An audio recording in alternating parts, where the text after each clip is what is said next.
Hello everyone, we're live now. I apologize for the delay. Half of us had daylight savings time changes and half of us didn't, and our calendars were a little bit out of sync, so we're trying to get as many people on as we could, given the confusion.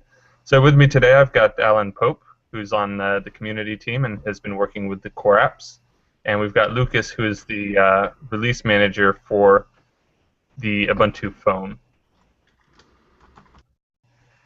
So, if you're not familiar with these updates, we give them fairly regularly.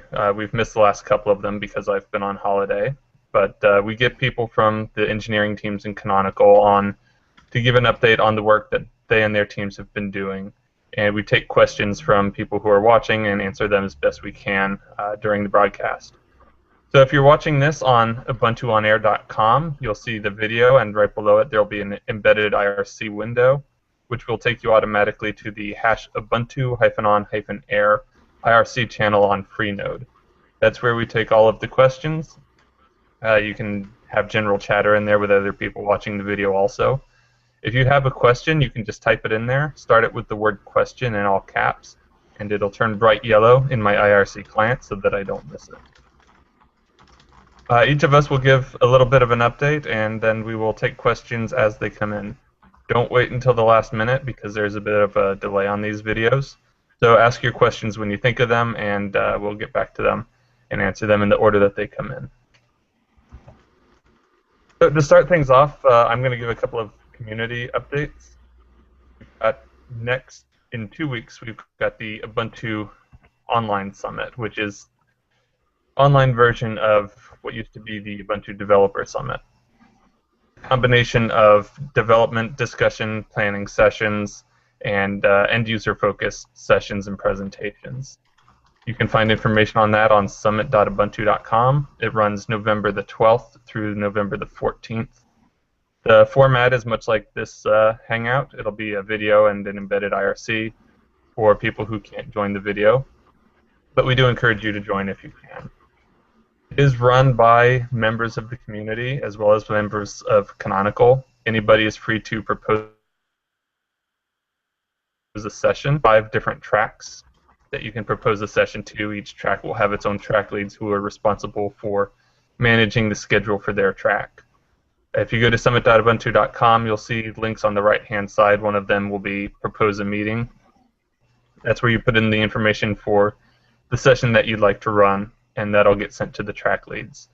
If you suggest a meeting, please be prepared to run the meeting. We don't have enough track leads to run all of the ones that get proposed. So if there's something you want to talk about, all we ask is that you are there to talk about it and that you start the Google Plus Hangout if you can. There are instructions on the wiki for how to do that, and the track leads will be able to help walk you through it if you have any trouble. So again, we're taking any ideas for sessions during that week. We've got a wide open schedule at the moment that we're going to start filling up over the next 2 weeks.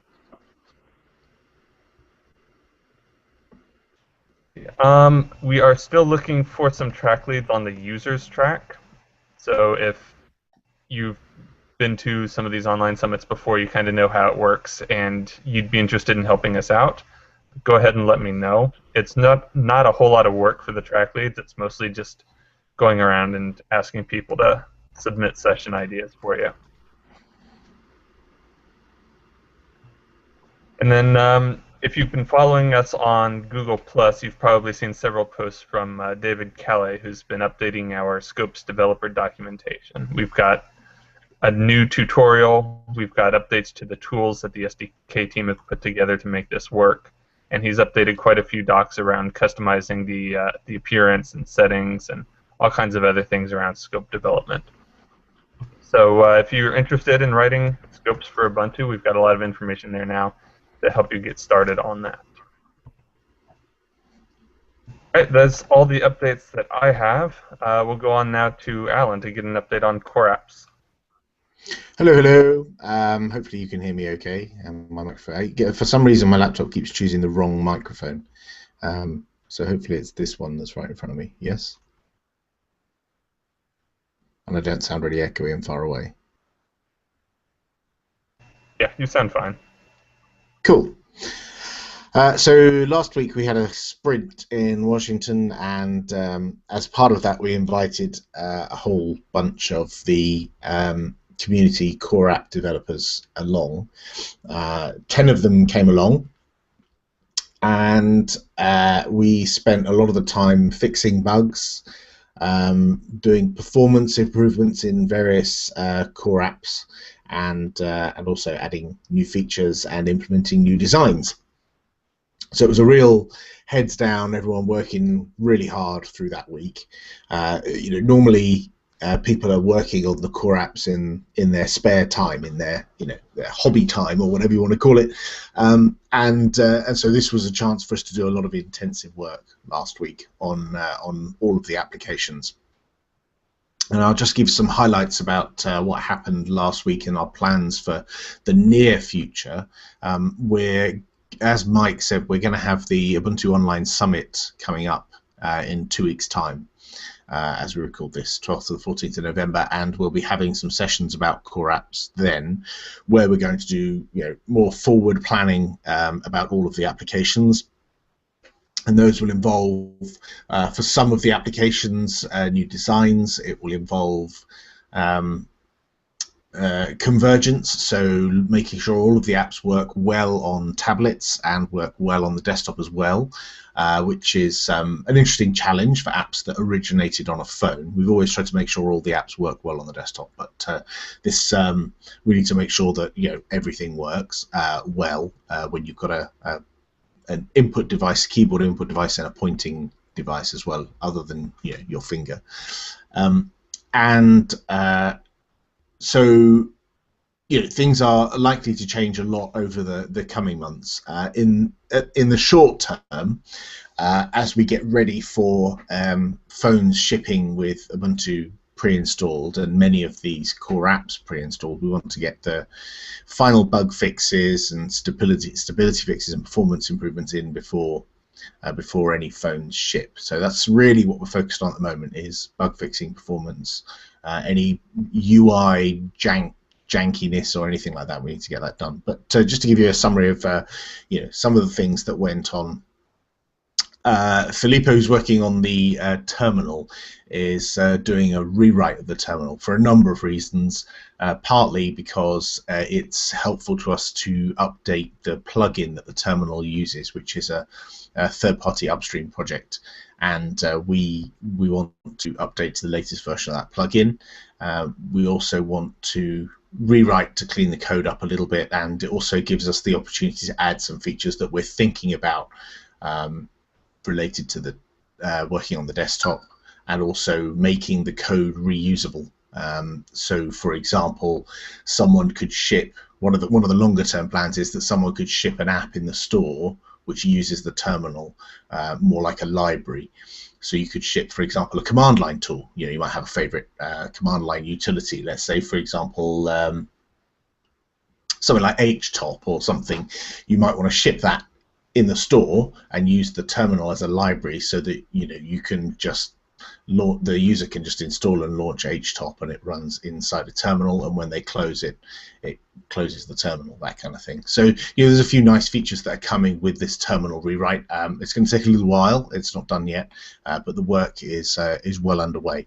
We also had interesting discussions with Yoni from the design team to give us some design input, and we also evaluated a lot of other terminal applications, both on iOS and on Android, and obviously looking at the desktop existing terminals as well, to see if we can get that sweet spot of having a terminal that works well on the desktop and also on mobile devices with a restricted screen resolution, and you don't get a lot of space left when you've got an on-screen keyboard down the bottom, so we want to make the best use of that space. So there's a lot of work going on there. File Manager, Arto came to the sprint and has been working on the user interface for File Manager. Specifically, two main things really. The File Manager, we added rather hurriedly a feature to add additional security to File Manager, so that if someone picked up your phone, they couldn't just open File Manager and then start deleting all your files. They would need to know your your passphrase or PIN number. We added that feature a bit rapidly, and it needed a bit of polish, so that's being changed. Also, the file manager currently still uses the bottom edge for the toolbar, whereas it's all the other applications use the top edge for the toolbar, and we have buttons in the top right hand corner. So some work is being done there by Arto and Akiva and Carlos, the file manager team, to migrate to the top toolbar so that it's consistent with all the other applications. We also had a lengthy discussion about apps and scopes, and how apps and scopes should share data. So, for example, the two easy examples are if you've got a note-taking application like Reminders as an app, and you've also got a scope that surfaces your notes in a nice, easy-to-find way when you just swipe, left from the main home screen. You want that to share data between those two applications, between the scope and the application. At the moment, they don't, and the Reminders team are working on enabling that, and we'll also look at doing that for the music app as well. So, for example, the songs you recently played will show up in a scope, making it very quick and easy to get to that music, should you want to. We had a new design for the calculator, which we will implement over the coming weeks. It's quite comprehensive. It does quite a lot of things. It's not just a simple calculator. It's got a bunch of other features that we want to do, which will take a bit of time. The calendar app developers, and Mihir, were in the sprint, and they were working really hard on fixing all the bugs that were outstanding in the calendar. Some of them actually aren't in the calendar themselves. They're underlying bugs in some of the platform components, like Evolution Data Server, which manages the calendars, and the sync monitor that does the synchronization. So they're working to fix everything that's within their domain in the calendar, and then report upstream and work with the platform team to fix things that are outside their domain. We also had a really lengthy design session to do with the calendar, and hopefully over the coming weeks we'll see the design change and improve for the calendar. We also got a redesign for the weather app, which we'll be implementing in due course. It looks a lot fresher and cleaner, and a bit less colourful than the current weather app. That'll be implemented soon. I think that's about it for most of the core apps. Worth mentioning, we also had a couple of non-core app developers there. So Robert Schroll, you may have seen, has written a blog post about his time in the sprint. He works on an ebook reader called Beru, B-E-R-U, and he was working on fixing up some issues with that, and he had a good time talking to people in the SDK team and people who worked on the web browser and the download manager and all kinds of other components in order to, get his use case for the ebook reader working well on our platform. And we also had Stefano, who works on an application called Quick Memo, which is a really nice note-taking application. You should check it out. It's really, really nice. He's made some fixes to that. Improved it, improved the way it stores notes and how it stores images that are attached to notes. I think that's it. I think that's everything. All right. Yeah, Beru was one of the first apps that we had, so it's nice to see that that's still getting some attention. You mentioned that you've got new designs for the calculator. Do you have app developers still working on that, or do you need some more core app developers to join in? We do, but as always, we need more. So we have Mihir and Ricardo have both done a lot of work on Calculator, but I'll be writing a blog post shortly that will articulate what we need. And so, yeah, we could do with some help in that regard. All right.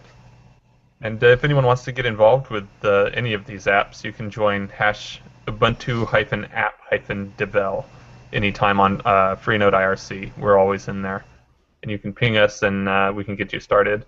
We also have a wiki page on the core apps. It's wiki.ubuntu.com/touch/core apps. And we link to all of the different project pages there. All right, thank you, Alan. We'll move on now to Lucas. Are you ready? Yes. Thank you, Michael. Sorry about that. It's a very, very busy time for me today, currently. Okay, so regarding landing things, landing topics. First of all, the most important thing is that we finally released Utopic last week. So that's a big yay. I think, well, we still don't have any promotions for the Utopic channel for Ubuntu Touch. So we still recommend everyone that wants to have like the latest, most up-to-date and stable Ubuntu Touch related things to actually use the Ubuntu RTM channel instead of Utopic, even though Utopic just got released. And also last week we opened the new Vivid release, and we already started doing landings for this series. The only one problem that we still have is that we basically don't have any Ubuntu Touch images building for Vivid yet. There have been some infrastructure issues at first with the builders themselves. Then when this was resolved, there are still a few smaller things that need to be fixed before we can actually spit out our first Vivid image at all. But once that is done, we should have those building daily as we had with Utopic. The only problem that everyone should be aware of is that actually the first images that we built, expect them. We even expect that it won't be properly working. Some of them might not even boot. There have been some changes made, for instance, related to systemd also present on the images most probably now. So we still don't know how this will react like on the image side. So just please be patient. For now, we're doing landings normally, as I mentioned already. We're allowing anyone that wants to release something to Ubuntu or to Ubuntu Touch, he can land things to Vivid, just without a proper testing platform that they can then assert if it's working or not. But that's how it usually is at first, when you start off the cycle. Well, the first few weeks are usually when things get broken, and that's the standard thing. So, right.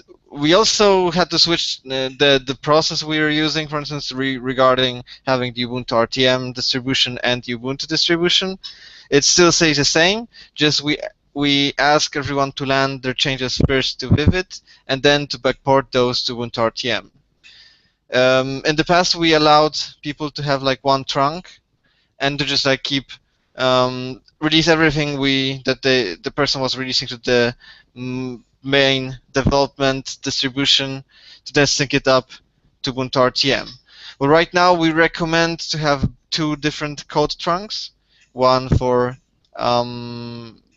the development channels, so to say, so Vivid right now, and the other one for the stable channel, so the Ubuntu RTM distribution. This is because we don't want the Ubuntu RTM distribution to, by accident, have some new features that we don't actually support right now, and we don't want to bother by including, like, there might be new features are always carry specific risks, and the Ubuntu RTM channel is like our stabilization channel right now. This is the channel that we will use to generate the images that we will give to the manufacturers in the end. So we want this branch to be very stable. So all those risky features that you have, those should be landing in Vivid and only in Vivid. So having two different branches is recommended now, because you can just have one branch for all development and just backport those safe fixes to the Ubuntu RTM branch instead. There are other methods how you can proceed. We have sent out an announcement email about that. We're also working actively on documenting everything related to the landing process, so that it's no longer, because there were many doubts regarding what should be done and how, in what order. So we provided some limited documentation in the past. We didn't have a main landing process documentation because the truth was that the CA train, which we're using still to land things into Ubuntu and Ubuntu Touch, it was supposed to be a temporary solution. Well, it ended up being a solution for pretty much longer, so I guess it's finally time to get the thing done correctly with documentation and everything. So this is being worked on. There will be main announcements once we finish the whole documentation. It's right now it's hosted in the Ubuntu wiki page, and I think that will be the final place for it. And everyone who wants to land things or just is curious of how things are landing to Ubuntu will be able to just check the documentation out to see how it's being done. So last week during the sprint we also had many discussions actually regarding the landing process, because everything was pretty clear when we had one distribution to land things to. When we did the RTM branch, this made things a little bit more complicated, sadly. So we actually had many sessions discussing what to do and actually how to maybe improve the QA processes regarding Ubuntu Touch as well. Since, as almost all of you know, everything that wants to land to Ubuntu RTM, besides some, so to say, exceptions, but those are rare, needs to go through like a QA process called signing off. So the QA engineers actually take the landing, they test if it doesn't include any additional regressions. So this actually takes time. So there were many ideas how to make this process faster. Also how to make the QA process for determining if an image is ready for promotion. That also, we're trying to change that process a little bit, with QA having very nice ideas on how to proceed with that, but we're still waiting for the proper tools to be ready for us to do that properly. Because right now we're doing promotion testing for images, for not all images, just for like images that we think might be good to release, and it usually takes quite a lot of time to check if there are any blocking regressions to determine if the image is okay. Then there's like, sometimes it can even take up to a week for us to get a promoted image. So we all try to improve as much as we can, learning from our mistakes. So it might be a bit better like in the nearest few weeks. So one of the also interesting news that might be for those who know about landing process is that we are using a very automated, automated spreadsheet, Google spreadsheet for the CA train. So this will be most probably replaced by a real database made by our CI team. So the plan is to replace it this week, or well, I guess it might slide a little bit to beginning of next week. But in the end, will be spreadsheet free. Spreadsheet was a very good thing at first, but once more and more people started using it, it didn't scale enough and became a little bit of a maintenance hell, because well, it's basically a tool coming from Google, to which we don't really have any special access. So this might make things easier for landers, I suppose. From other news is also the promotion frequency for images is a little bit might seem a little bit slow, because we had a new Ubuntu RTM 1409 image promoted 2 weeks ago, but this is something that also we try to decide, that we try to actually provide less promotions maybe, but make sure that the images that we promote are really high quality. So we had a promotion 2 weeks ago, and we now plan to have another one this week or starting the start of next week. So the plan is to do a cutoff for landings, because right now everyone that wants to have things landed onto Ubuntu RTM lands actually only critical fixes that are tagged for RTM14. So these are those very important fixes that need to land. So like tomorrow, we'll do a cutoff day when we don't allow anything to land besides blocker fixes when QA finds a blocker for release. Then we only land those blocker fixes to make sure that nothing else is landing and nothing else breaks the image until we get a promoted image. So this might start to Friday or Monday next week, but I'm pretty sure we'll get a promoted image in the next 2-3 business days, so to say. So be prepared for that, because there was like a lot of changes landing. We had many good changes, like for instance, there were some really good power management fixes from Network Manager, which made battery life even better. Stability fixes as well. Many crashes got fixed. Well, there have been some new ones introduced, which we are trying currently to investigate and to fix. But once that's done, we have a promoted image, which we hope will be really, really solid, and we recommend everyone to update when that happens. So let me think if there was anything else that was worth mentioning. But I think that's more or less it. It's really a very high velocity moment right now, and I hope that pretty soon the images will get even better and better quality-wise. There's one last thing that I wanted to mention to everyone, because there's probably some developers listening in as well. So please mind your automated tests. The quality of our automated tests seemed to drop down a little bit in the last few weeks, it seems. It's not so bad currently as it was, like for instance, a week ago, but please, there was an email sent out with links to the so-called smoke testing dashboards. Check those out daily, because they're being run on every image, and make sure that your tests are working. So some tests might be broken because of infrastructure issues, but most of those also require fixes from the upstream developers. So please, make sure you check them out and make sure you have those working all the time. Okay, and that's it from me. Thank you. All right, and just to tag on to that automated testing, it is something that we have available to all of our apps that are written with Ubuntu SDK. It's part of the app template now. And if anybody needs help with their automated tests, either getting them written or getting them fixed, you can ping Nick Skaggs on the community team. He is Balloons on IRC. He's our QA guy. He knows all about that and can get you, either he can help you directly or he can find somebody who can help you get those fixed. All right, if you have any questions, get them in now. We only have one so far, so we'll get to it. But then if we don't have any more, we're going to be wrapping things up early. So if you have any questions you want to ask, do ask them now, or it will be too late.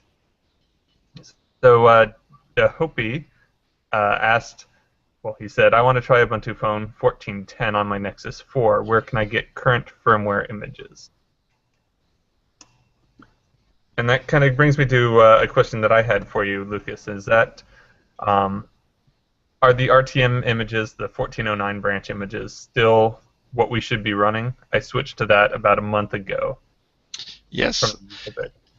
So basically that's the 14010 branches, for instance, aren't so high quality because we were concentrating on, mostly QA was concentrating on 1409. So it's best, and we recommend everyone to actually use the 1409 development channel instead. So that's also available for the Nexus 4. So I guess it's just like you just use the Ubuntu Flash tool, and you're done. Yeah, so the easiest way is, if you're on Ubuntu, to use Ubuntu Device Flash. There's a command line flag that will list all the available channels. One of them is the 14.09 RTM channel. And then you just say Ubuntu Device Flash, that channel, and make sure your phone's plugged into USB. And it'll automatically download the right image, copy it over to your phone, and install it for you. All right, and you mentioned that systemd was present now in Vivid and will be on the Vivid images that we start building. Are we going to be, or is that just being present in there? From what I know right now, it's only present, but I'm not completely up to date with the plans we have for Ubuntu Touch by itself. For now, well, as everyone knows, all was Upstart base, and it's not sure if that's a task that will be resolved pretty soon. But yeah, for now, it's just present on the image from what I know. Okay. Just Caracas asks, is there also stuff for automatic testing for HTML5 apps? I think there is some. It's a little bit different how it works to introspect an HTML5 app instead of a QML app. The best person to ask again is Balloons on IRC. And you can find him in, he's usually in Ubuntu-app-devel. He's in, I think, Ubuntu-quality is the main QA channel. You can find him there and he can help you out. But I'm pretty sure we've got some automatic testing framework for HTML5 apps also.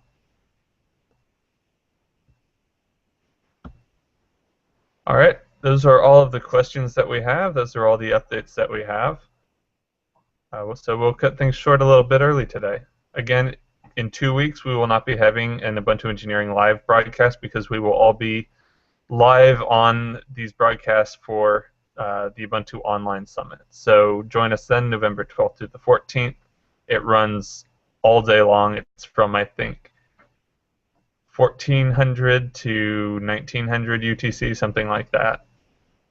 So most of the day for people in the US, afternoon, evening for people in Europe. So be sure to join that. If you have any ideas for sessions, please propose them and we'll get those on the schedule.